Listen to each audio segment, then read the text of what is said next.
Shalom. We're in Parashah Re'eh, that means to see. Now Re'eh is the Hebrew letters Resh. What is it now? Resh Aleph Hey. And it contains the letter, it's the letter Aleph. And the letter Aleph is the letter that connects to Yahweh. So what the purpose of Re'eh is to see Yahweh and to get a revelation of Yahweh. Now if we step back and just ask ourselves, why do I study the Torah? Why do I read the Bible? Why do I believe in God? Now most of the time it will be a selfish motive, because we are creatures that want to satisfy the imbalance. We want to bring it back into balance. So if you're hungry, you eat. If you have an itch, you scratch. If you're tired, you sleep. We are slaves of our needs and the prompts that makes us uncomfortable.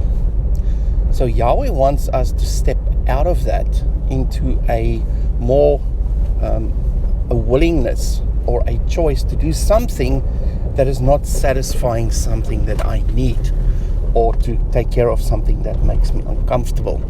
And that is the mature level of studying the scriptures. It's not to say, I've got a need, I need to figure out how to pray, I need to figure out how this works so I can get out of it, I need to make sure that I'm safe, so I'm going to study the word and find out everything I need to do to be in the comfort and the protection of Yahweh. Yeah, all of that is noble, all of that is good, and it's probably okay if you do that, but the motive is always for yourself. The reason for doing that is to satisfy the self. Now Yahweh wants us to do things that satisfy Him, because I think it was last week or the week before we saw in one of the Gemachas that He is our owner. We belong to Him. We have been redeemed by the blood of Mashiach. So we have been bought, and we belong to Him. We're not our own possession anymore. So everything that we do, we should do for Him. And that's what the concept of a bond servant is all about. You serve Him because you love your master. That's the first and foremost reason. And our master is Yotevave, the owner of the vineyard, who is the Father.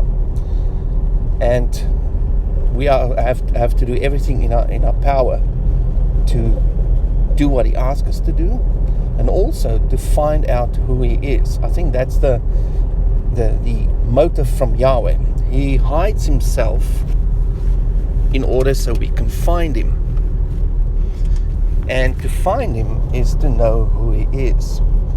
Now His character has been written down in the Torah. All the commandments are things that He approves of or disapproves of. Likes and dislikes. That make up your personality. Your likes and your dislikes define who you are.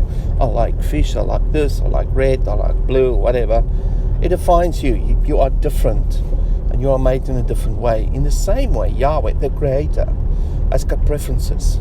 Things that He likes, things that He despises, things that are in line with His character, things that are opposing to His character.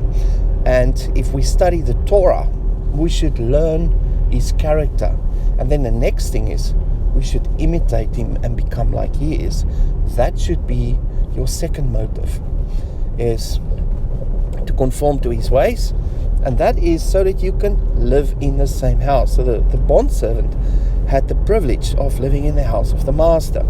Now can you imagine if you're an Eskimo with your cloak and your leather stuff and warm clothes, and you go and live in the middle of the outback in Cooper Pedy in South Australia.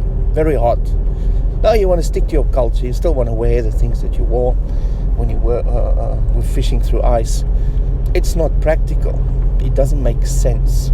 In the same way, when you move into the household of Yahweh, you need to unlearn your ways, unlearn your culture, unlearn your religion, unlearn the way you think about Yahweh. Because all those things have been revealed to us through the doctrines of man throughout the years. And the longer we're down the line from the first coming of Messiah, the further away we are from the truth. Because the first century church, they had a very good understanding of who Yahweh was through Yeshua, whom they actually walked and talked with. We're 2,000 years apart, and we've got some idea. We read what Paul said in Greek, which is a literal language that's descriptive, not a verbal or a root action language that describe you what to do. So we've got no idea. We've got little hints. Your best chance to find out what the character of Yahweh is, the Aleph, within Re'eh, is to study the Torah, because that's where his character is in its purest form. Specifically from the beginning, the book of Bereshit.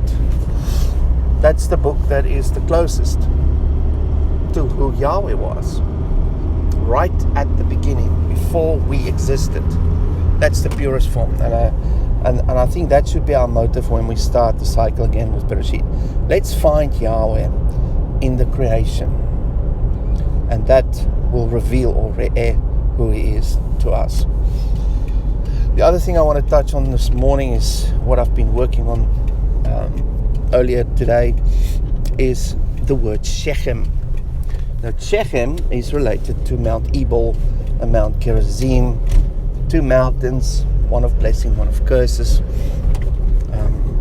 that basically reveal the mirror image of Mount Sinai as depicted by Mount Thorn and Mount Sword, which is Sinai, which is thorn, and Mount Cherev, which is Mount Sword. Now Shechem is right in the middle, and Shechem means shoulder. Now if you look at the mountain, it looks like two shoulders, but the head is missing.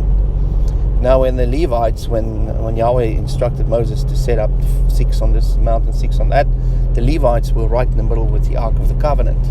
And that is the head.